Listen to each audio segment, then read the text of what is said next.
So our next panelists are Ron Beit. He flew out from Newark, New Jersey, not Newark, California, Newark, New Jersey. He did fly to San Jose, fly SJC. Excellent, and I am an airport commissioner, so fly SJC. We have Supervisor Cortese, who will be kind of semi-moderating, and Michael Brio, I can never say his name, there's too many syllables, but Michael is the urban village guy. He's city planner, San Jose. He's the guy that knows everything there is about urban villages. You each have a mic there. What we're going to do is start off with Ron kind of explaining what the Teachers Village is in Newark, New Jersey, while Kirk is getting him set up. A couple weeks ago, I had the good fortune to actually visit it myself. There's a 90-second video I put together. You can find it online. It's an amazing thing that Ron will talk about right now. Take it, Ron.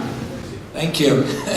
Yes, I did make it here from Newark, New Jersey, so a little bit further than Berkeley, but equally because it's a very important issue, and thank you very much for having me.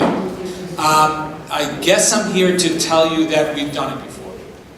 We've done it a few times at this point. We built the first Teachers Village in Newark, New Jersey. The second one is nearing completion in Hartford, Connecticut. Third one will break ground before the end of the year in Chicago. And we're looking at opportunities now in Boston, Philadelphia, Baltimore, Atlanta, and Miami. The issue is relevant in every part of this country. And it's interesting because the solution we provided in Newark, New Jersey came about from the opposite end of the spectrum. And so we came into Newark, New Jersey, and I should say that RBH Group, my organization, we are based out of Newark, New Jersey. We're real estate developers that specialize in social impact and community-oriented developments. But we came, Teachers Village, and Teachers Village is only one of our projects in Newark, New Jersey. We have other social impact projects, but Teachers Village is the one that we're taking across the country. But Teachers Village was born in Newark, New Jersey because exactly the same issue. We couldn't recruit and retain teachers for a different reason. That we didn't even have hardly any housing in the downtown, but we certainly didn't have housing. We were in a distressed census tract, and we couldn't recruit and retain teachers because of the distressed nature of our community, as opposed to the skyrocketing pricing and economic development that you have here in this neighborhood. But it is the same solution.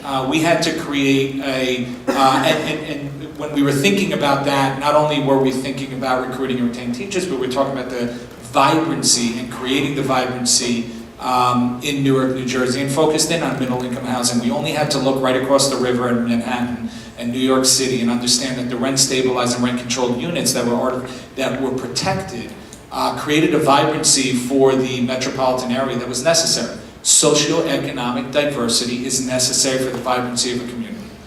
We've done a great job in this country building market-rate housing across the country. We've done a pretty good job in building affordable housing in most areas of this country with the low-income housing tax credit that's been around since the 70s. And there's big cottage industry builders that do this across the country. But the middle has been left out everywhere, and because it's more difficult. And in Newark, New Jersey, it was difficult in and of itself. Not only were we building, we are in the heart of the New York metropolitan area, so we have the same construction costs as we would anywhere else. But we had sort of, again, the opposite end of the spectrum. We didn't have a market. So we needed public investment because we had to actually create a market. And so Teachers Village Newark were the first residential buildings built in the downtown in 40 or 50 years in that city. And so what we built in Newark was 204 residential rental apartments, 65,000 square feet of retail, 3 charter schools and an early childhood learning center. So we built 4 schools, pre-K through 8th grade for 1,000 children, and all kinds of shared and amenity space. And so the recruiting and the retention was sort of the first step in what we were creating. And so, but we needed, again, you heard these panelists talking about sort of the cooperation and the public-private partnerships that you have to create these types of projects. At last count, Teachers Village Newark had about 25 separate approvals, whether they be public body approvals or investment committee approvals. We had all kinds of players. We had multiple city agencies, multiple state agencies, some federal sources. We had insurance companies, private equity, and so forth. It was a $150 million project in the heart of downtown. And so when we were thinking about sort of the effort, when we were thinking about the collaboration here, we went a step further. We thought about, and honestly, I use this neighborhood as an example often. When I started thinking about how we're going to get this out of the ground and started envisioning the project, I was thinking about, wow, we'll eventually have teachers living here. And the municipality is interesting insofar as we have district school, charter schools, and again, sort of what you heard a few panelists talk about, this sort of regional play, absolutely critical. Teachers don't want to live on top of the school that they're teaching in. You might have a few that's acceptable to, but you really have to have these regional solutions where you have the community for teachers, but that they get to go to work too, but they're not traveling hours on end to school. And so when we started thinking about district school teachers, independent school teachers, and charter school teachers, young teachers with senior teachers, and thinking about them living in a community together, we really focused in on the clustering of teachers. And we only had to look here at what sort of the clustering of like-minded folks and the cross-pollination of different ideas does in terms of innovation. And so we really started thinking about, beyond the recruitment and retention tool, how do we create, what does this community look like?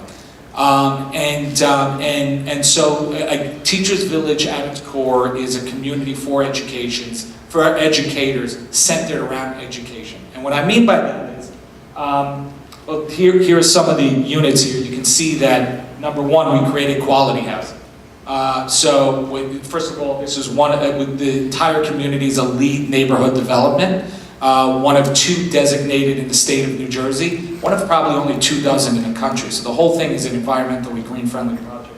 4 of the 6 buildings, so again, 204 units, 65,000 square feet of retail, 4 schools in 6 buildings. 4 of the buildings were residential apartments over retail, 2 of the buildings were school over retail, all in the heart of an urban center, all near mass transit.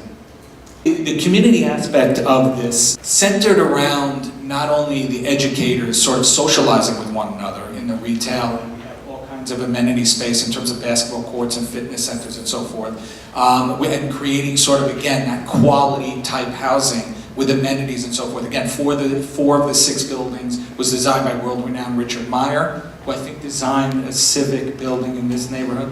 Yeah, City Hall. And he designed 4 of the 6 buildings. 2 of the other buildings were designed by a local architect. But beyond the sort of general amenity space that you would see in a luxury residential apartment building, a central component of Teachers Village is the education component. So in partnership with a local university, we have all kinds of value-added education for the teachers. So they can get all kinds of professional certification, professional development programming. They can get credits towards a master's in education, a master's in public policy, MBA credits. We have the initial set of coursework is starting this summer around a coding boot camp, senior citizen programming, remedial English for the community, and again, professional certification and professional development for teachers. And so adding to the recruitment and retention tool that it is, we have this value-added education where we can offer for a broader swath of the population that wants to come into Newark and teach. And so, you might not be a teacher forever and you might have a lot to offer in a classroom. So come teach in Newark, New Jersey, or come teach in San Jose, or come teach in Hartford. Come teach and enhance the quality of your life by furthering your education. And the educational components, again, are for the community as well. And so the central theme around the community is education. And so on the weekends, late at night, you'll have lifelong learning courses. You'll have courses in gardening and wine and whatever the community might want. And so this is really the sort of open source educational center for the community. So by day, teachers, and by day and night, teachers living there, but on the weekends and so forth, the community coming, and in the evenings coming and joining and learning in the same place. And so, outdoor play areas for kids, indoor fitness area, teachers and the larger community. We have all kinds of programming around, I think this was a breakdancing class or something like that. We have belly dancing.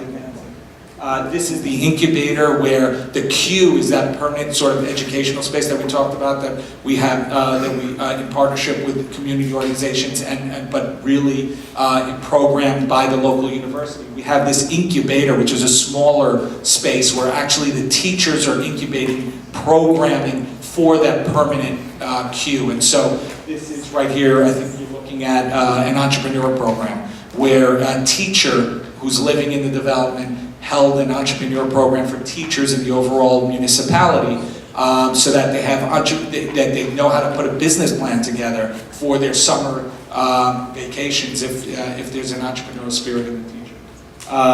You know, the community, this is actually a teacher we attracted from Atlanta, New Jersey. There was a cohort of 6 teachers from Atlanta, New Jersey that was recruited by Uncommon Schools, which is a national charter network that has schools across the country, and they chose to come to Newark to be able to, because they had a community that would support them, and they had this kind of community in the municipality. We have retailers. This is an economic development project. We have, and it's a project not only for the teachers but for the community, and so we're creating all kinds of small business opportunities to really be this destination for the entire community. This is what it was. This is what it is. You can get a sense of the quality of the developments and the quality of the residences. This is Hartford,